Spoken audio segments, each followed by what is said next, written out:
Welcome to the PR Maven Podcast, a podcast all about growing your network and building your brand through traditional and digital networking techniques. I'm Nancy Marshall, the PR Maven and CEO of Marshall Communications. Stay tuned for this week's episode, and thanks for listening.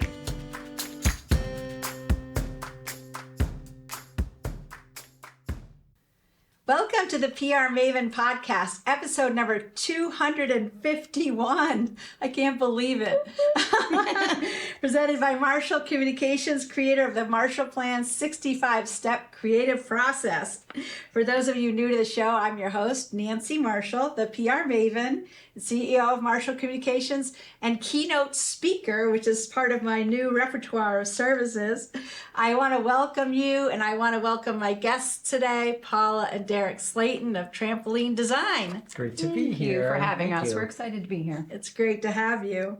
So Paula Slayton brings more than 20 years of business management to her work at Trampoline. She ensures that accounts run smoothly through direct communication and a keen understanding of the balance that exists between projects and budgets. And that is very important in marketing because those budgets can and projects can sometimes run away from you.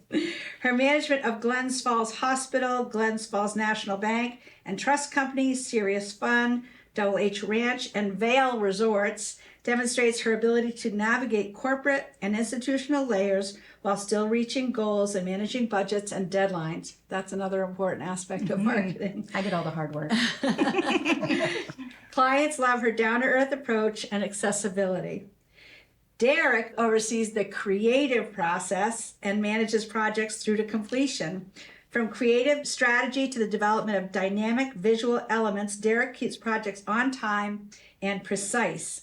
Leveraging 25 years of design and communication, Derek's finesse has been used to guide the city of Oneonta, town of Newcomb, and Paul Smith's College, those are all over in the state of New York, through initiatives ranging from name changes and rebrands, which is a big deal, to comprehensive plans and campaign strategy. His attention to detail is unparalleled. He is masterful with gathering feedback and building consensus in order to keep projects on track, on message, and on budget. A brand specialist and design perfectionist, he helps to tap into unique selling points.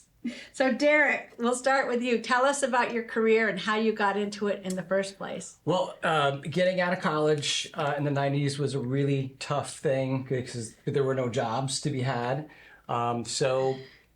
Starting with, was able to land a job at some printing companies, a couple different printing companies, learning that process, onto a newspaper, a daily. So in the advertising department, as we worked, we had just daily deadlines. So learned the getting to the core of something on deadline really quickly. So that helped kind of gain this knowledge of not only the region, but how advertising works in the print industry, and learning what I learned from printers. So I got that and it ended up with that background.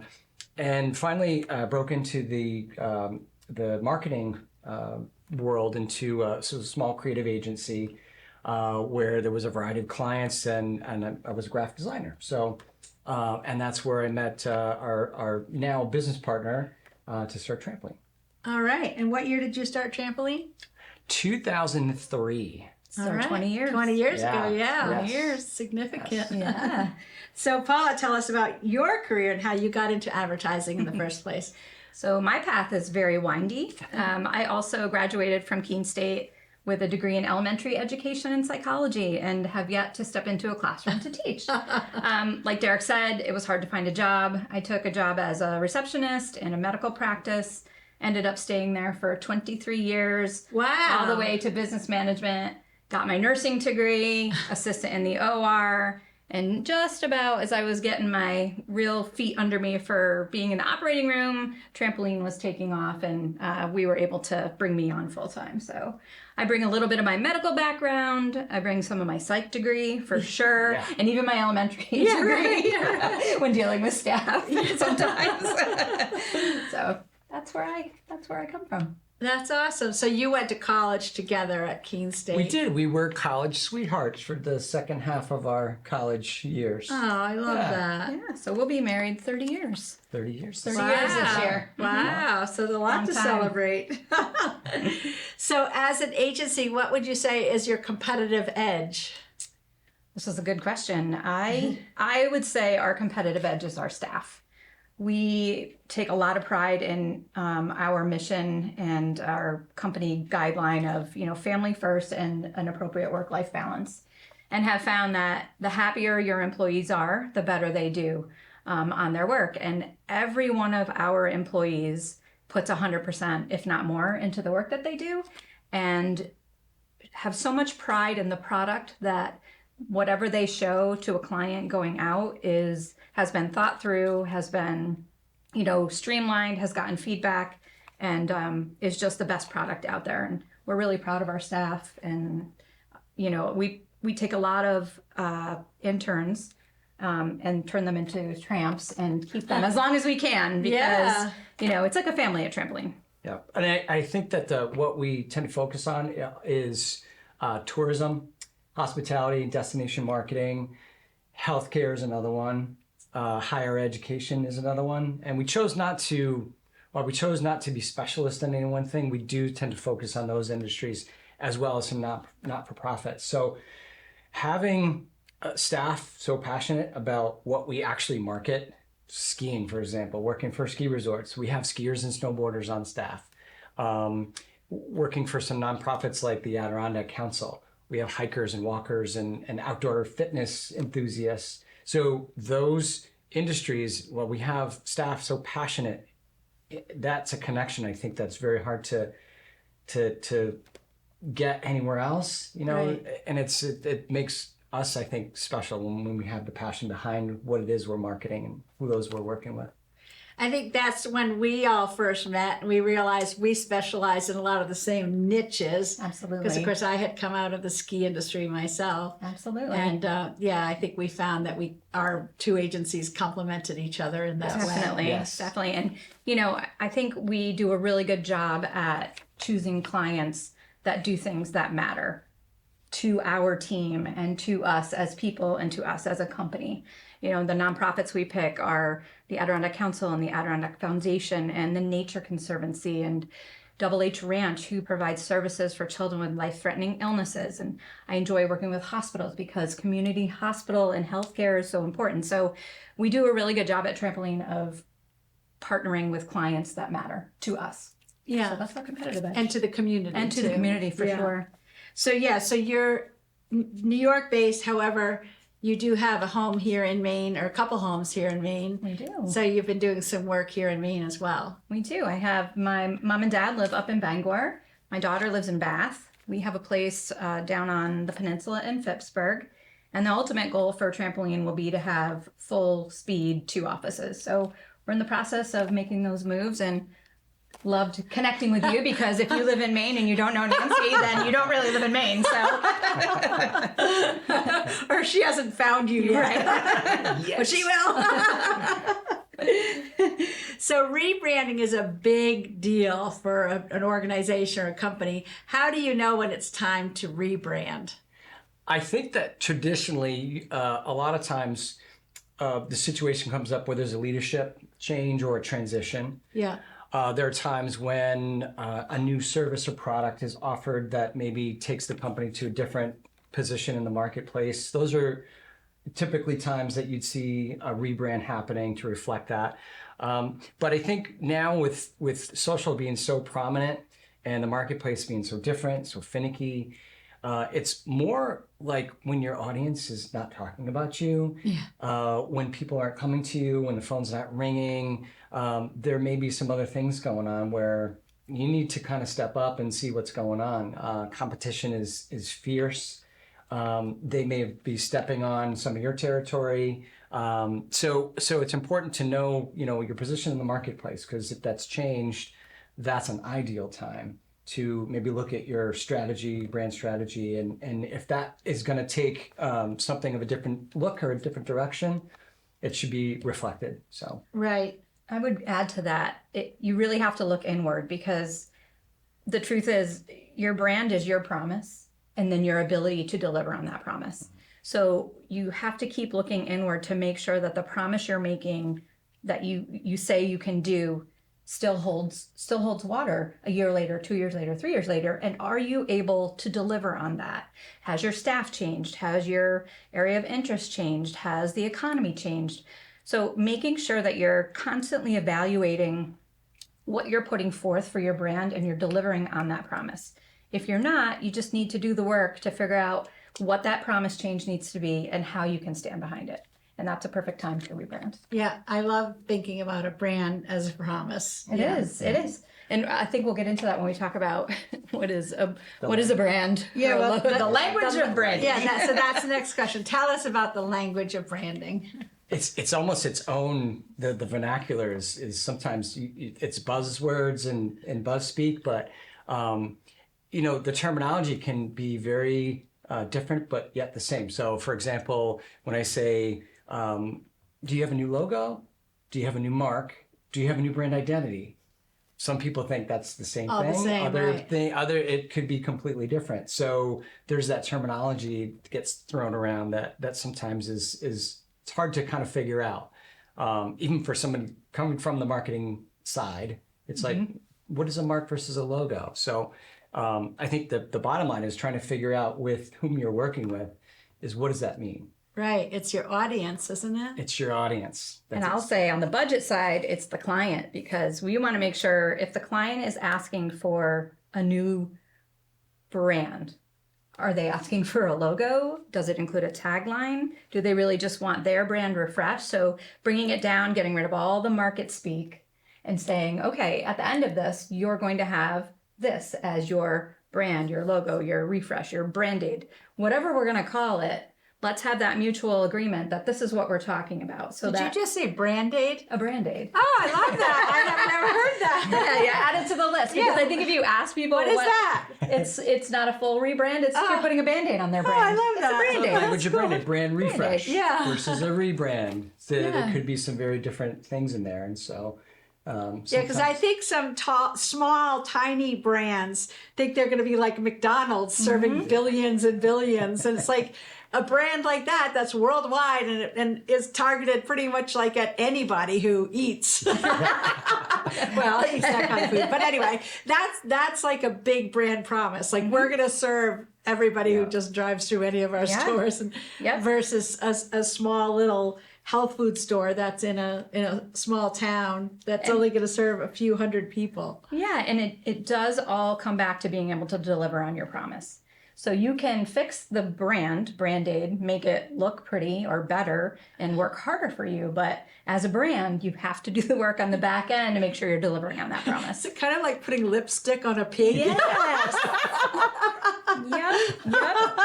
Yep. That's still going to be a pig, but with lipstick on it. Yep. And that lipstick's going to rub off at some point. I'll give a quick example of where it may veer off the path a little bit when the language of branding works and maybe when it doesn't work. There was a brewery we were working with where they were looking for a brand refresh. And as we researched and started doing the prep work and got to know them a little bit more, it became more of a case of we don't know if they're really ready for this.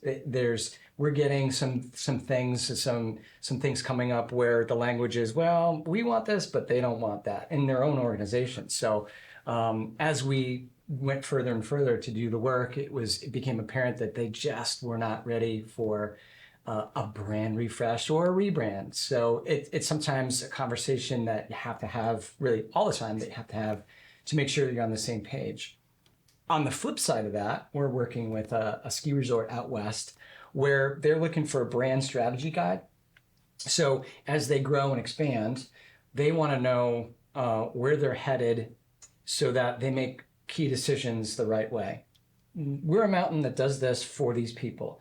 If we want a water park, is that the right project? Right. So we need this brand strategy guide to kind of help us call it the North Or should Star. we have a mountain bike park? Right, That's a exactly. big difference. So right? very big difference. So where does that lie? And we need kind of a document to help as our guiding, our sort of North Star document. So, and also in terms of language, their best ambassadors are their own employees, right? So they have an off season, they're out in the not on the mountain, and they're having conversations with friends, with family. So they kind of need a line to say where they work and sort of what their mission is if it comes to that. So they need, we call it elevator speech, right? When you're stuck in an elevator, you got 11 seconds to say who you are, what you do. So it gives their employees also some language that is common to everybody. Right. So you're not saying one thing and another employee is saying a different thing. Not exactly a script. It's more of a guideline to say, all right, this is, the type of area we are.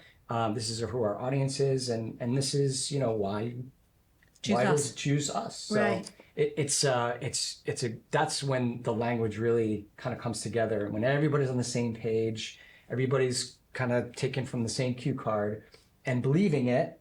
So language is very, as we know, very nuanced, and you got to kind of figure that out. I call it singing from the same song sheet, or in church, the same hymnals. That's a great way to put it. Everybody sings in harmony. That's correct. You might be singing a slightly different tune, but you want to be in harmony with everybody else. Absolutely. And you know when you're not, right? You know when it's not in harmony. Oh, yeah. So we're going to be back in a minute with more from Paula and Derek, but right now we're going to just hear a little bit about my friends at Sprague and Curtis Real Estate. Sprague and Curtis is a locally owned real estate company. We're primarily focused in central Maine. I got excited about Nancy's book because she's so well known in the area for her marketing and branding techniques, and we're always looking to expand and learn and grow, and so a lot of us here at the office decided that we wanted to read her book and learn some new techniques. It benefits Sprague and Curtis to have a large brand and audience because there can often be multiple years between transactions with clients, so it's important to network with them and stay in touch with them in those in-between periods. And this book really helped us learn some techniques and methods to continue to do that. We organized a small book group with Nancy's book with brokers in our office this winter to share information and remind ourselves how important it is to always be working on our network and continually reaching out to our customers. Platforms like social media are important in expanding your business, but equally as important are handwritten notes, cards, letters. She inspired me to send her a note of appreciation, just thanking her for the book and her insight.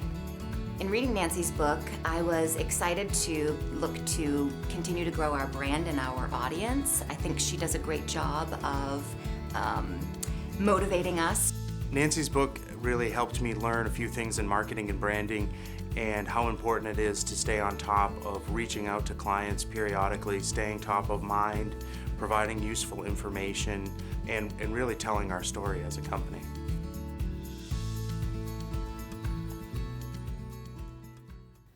Yeah, I want to thank my friends in Augusta at Sprague and Curtis Real Estate who made that video. And it's about what I call networking magic, because essentially when you meet a new person, first of all, you can't be all about like what's in it for me. You have to just be open to the possibilities, and magic can happen. Like it could result in a friendship, like we've become friends, or it could result in like a trip to Hawaii. You never know. They might invite you to go on the next trip. Or Are you going to Hawaii? No, but you never know. I'm open to the magic. Today is the day in history. I read this morning that John Lennon had a chance meeting with Paul McCartney. Magic happened. That is networking. So it said, get out there and you never know what's going to happen. And I bet they didn't call it networking, but still, it was magic. It was a garden party in London. Oh, there you go. Yeah, so- Were they drinking tea? Who knows? That's awesome. So we're talking with Paula and Derek Slayton from Trampoline, and we've been talking a lot about advertising, but PR and advertising are kind of all part of the marketing mix, obviously. And we've been talking about the language of branding and identifying your target audience. And obviously the things that we can do with public relations complement everything that can be done with advertising and social media to strengthen that connection with your audience, both your current audience of what we might call brand ambassadors, but also Potential. growing it, growing that audience. And Absolutely. Yeah. And when you're both on the same page, using the same language, and you know the client's goal, the end goal, it can be a beautiful, symbiotic relationship. Exactly. Absolutely. Yeah.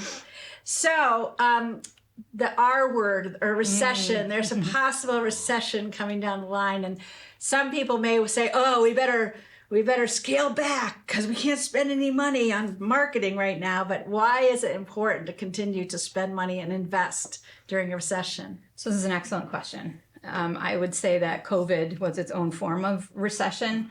And we learned a lot as a company and a lot, I think, as humans during that 2.5 years. Felt like forever. But I was listening to a podcast recently, and he said, "You'll be grateful you didn't flinch in a time of economic uncertainty." And I agree with that 100%. You can't take your foot off the gas. You don't know how long things are going to last. What you can do is work with your clients and with your staff on perhaps coming up with a different type of fuel to run the car. You know, during the recession or during COVID, we have a lot of outdoor recreation clients and their business stopped. We had clients cancel their contracts, pause their contracts. But what we found is we didn't cancel the relationship. They needed from us some reassurance. They needed patience from us. They needed us to be ready to pivot when the government said they could pivot. And by maintaining those relationships, we came out on the other side stronger.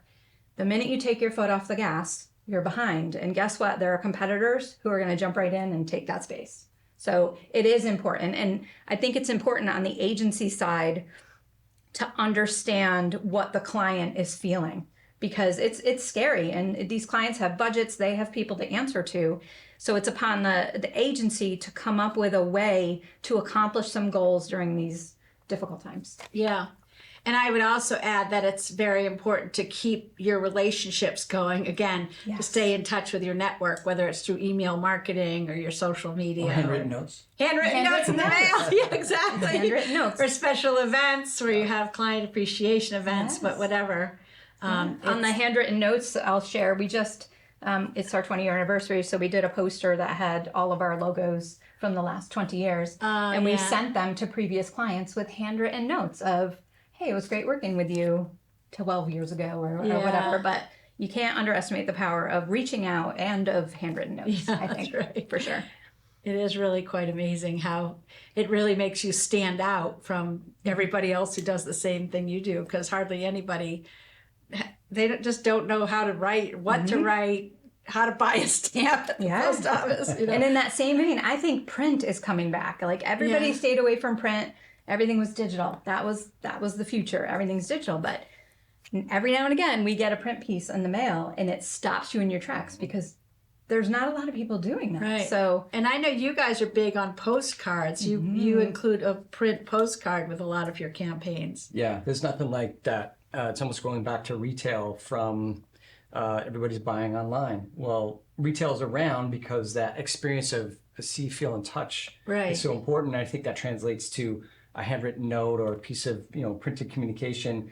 I think everybody gets email fatigue after a while, and you got to kind of get a feel for when that happens, because it feels good to get a piece of mail that's kind of personalized for you. Exactly. Oh, totally. And if you get something in the mail, if you have somebody's business card or you have something that's a postcard that has business information on the back, which one are you more likely to keep? Oh, yeah. Right. Stick it on your fridge exactly. and stay top of mind. Oh, yeah. I keep them on my desk. So custom versus stock imagery. I mean, there's a lot of free stock photos out there that you can just grab and put on your website or on your social. But why is it perhaps better to have custom photography and video?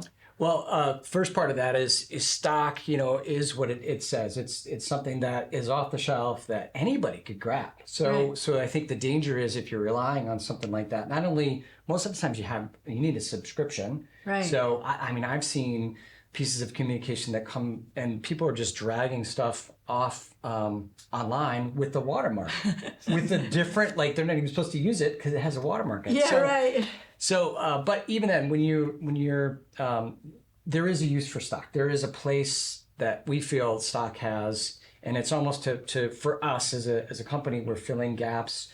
It's almost like missing puzzle pieces. But the second part of that question is, why is custom important? I think because your business owner, you're unique. You started the business for a reason. and probably one of those reasons is you feel you can do it better than anybody Right, exactly. in that industry.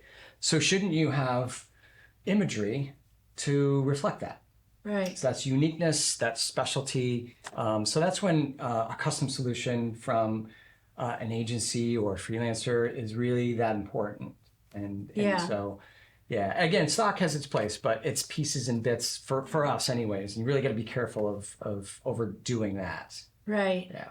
Well, again, I think of Sugarloaf and how, so many of the lift attendants have been there for so many years and they all have their unique personalities. And if you tried to do an ad and just had some random lift operator from, XYZ resort, Sugarloafers would protest. revolt. Yeah, exactly. There'd be a revolution. Be like, we want to have our favorite guy, the guys that we know from the Super Quad. We don't want to have some random chairlift operator. And I think as an agency, clients will sometimes hear custom and they'll be like, oh, well, I can't afford that. Can we just do something?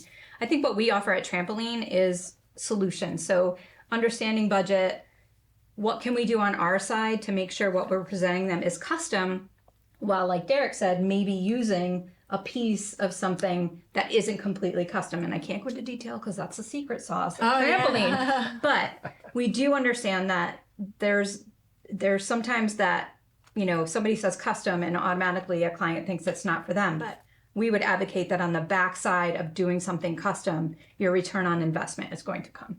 Exactly. Yeah. I would agree with that. Now, my next question is, what is the difference between selling when you're excited about selling versus selling when you're desperate for sales? If you're desperate, they're going to hear it in your voice. Yeah. So, and this kind of goes hand in hand maybe with recession, talk of recession, and even COVID, when people were scrambling to keep themselves in business.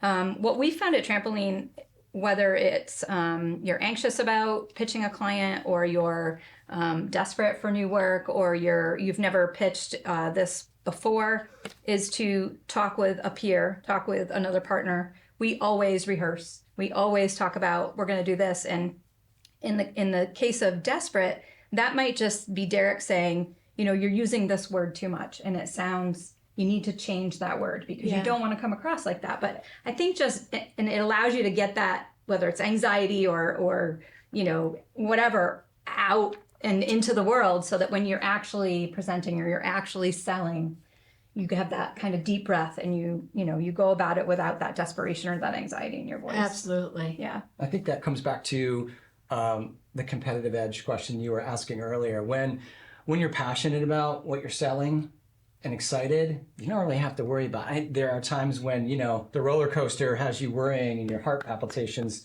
at times as a business owner. But if you're genuinely excited about who you're working with and what you're selling, that comes through. It's like walking up to, if anybody plays poker, but Do you play poker? you're sitting at the table, you don't want to give away, what you're feeling, what you're holding. Right, yeah. You have a poker face. So people can sense it. People can sense your mood and your demeanor and your vibe. So Right. you really have to dial it back a little bit and kind of just make sure you're excited about what it is you're selling. Right. I always like to think in terms of energy, excitement, and enthusiasm, the 3 E's. Yeah, that's perfect. Yeah. Yeah, that translates well because people have a good sense of what they're getting back. Sometimes you don't know you're emanating that or giving that off, but people have a gut, and you always say trust your gut, right? So, Yeah. Yeah, and be likable. I think just Exactly. relax and People need to know, like, and trust you, right? And Yes, they do. to work with you. Yes, they do. So we talked about this a little bit before, but how can PR and advertising work the best together to achieve the goals of the client? That's a great question, because I think you said it earlier, it's all part of the marketing landscape for a particular client. PR is if you're sending a piece of information or broadcasting something, and it's going to go to a television station or TV stations, maybe the ad agency, hopefully they're in on that conversation. Maybe we're considering doing a commercial on that television station or that group of stations in a geographic area. If it's something of a service that you are touting, in a certain area. Maybe it's going to newspapers. Maybe we should think about advertising in that newspaper or group of newspapers. So it's all a concerted effort. I think that comes down to strategy. But having sort of the players at your table, client X, it'd be great to kind of bring everybody into the fold. So Right. you said it earlier, everybody's singing off the same hymn. Yes, Right? right. Yeah. Yeah. Communication and consistency, and form a relationship. Right. You're not adversaries. You're all working towards the same goal, which is what the client wants, and you're doing it to the best of your ability. And if you can't handle a certain service, Right. Trampoline does not have a PR arm. Right. You go to somebody who knows what they're doing, and you work collaboratively. Right. Yeah. It's the best outcome for both agencies and for the client. Yeah, absolutely. So is there a book, a podcast, or an app that has been helpful to you in your life or in your career, and why? You want to go first?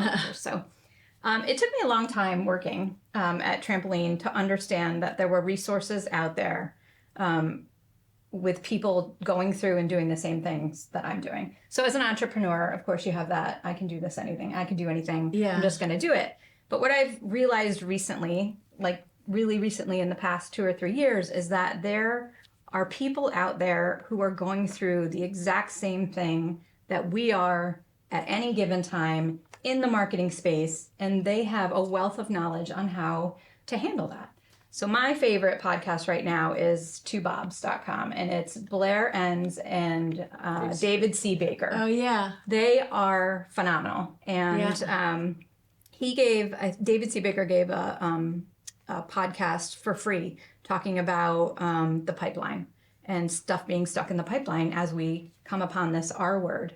And how do you manage that? And it really touches my heart when professionals like that do a service for the community that they are talking to. It's just, and there were 500 people on that. Wow. And they were from around the world, and so that's my favorite. Well, they know, they know that you're going to become a brand ambassador for them like you just did. And you're going to tell other people. It will all come back around, but that's part of that magic too. And there's no BS. Like they just say, don't reply to an RFP if there are 7 other people replying. Yeah, right. It's not worth your time and your energy. If they can't tell you why they want you, if they can't tell you whether there's an incumbent, don't waste your time. Yeah. And it's hard. When you're in a roller coaster cash flow, you're sometimes grabbing at whatever, but it's nice to hear somebody say, don't do this and here's why. Yeah. Your time is more valuable doing X. Right. Yeah. For me as an entrepreneur and business owner,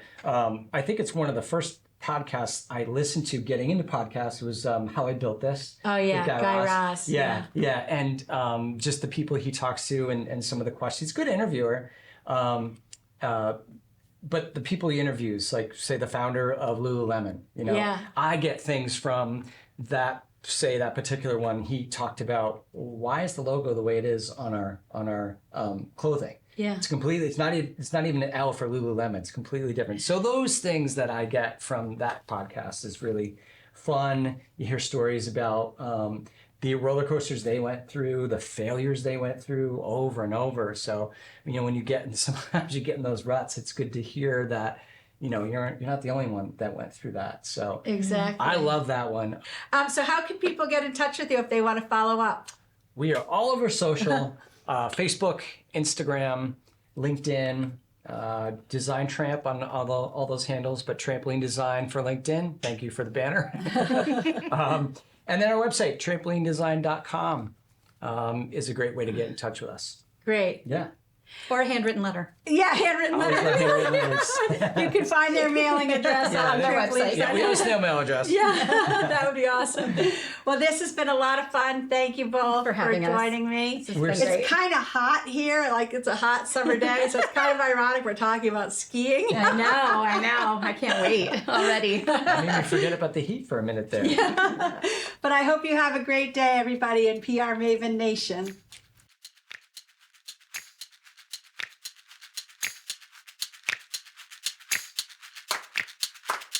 Thanks for listening to this episode of the PR Maven podcast. I invite you to share a review of the podcast on iTunes or your favorite podcast player. Be sure to subscribe to our podcast so you never miss an episode. You can also join the PR Maven Nation on Facebook. It's free to join, and it's a great community of like-minded individuals who are all looking to learn and grow from one another. If you use an Alexa device, use your Alexa app to search the skills and games section to find and enable the PR Maven podcast flash briefing. This will give you access to exclusive content and more PR and marketing advice. Thanks again for listening, and have a great rest of your week, PR Maven Nation.